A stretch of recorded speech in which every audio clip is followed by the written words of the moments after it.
Aí, galera, agora eu peguei um, ó, ó.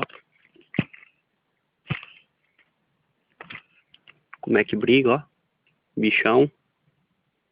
Olha lá, vem cá, vem cá, vem cá, vem cá. Esse, pra quem não conhece, é um peixe, lógico. Pera aí.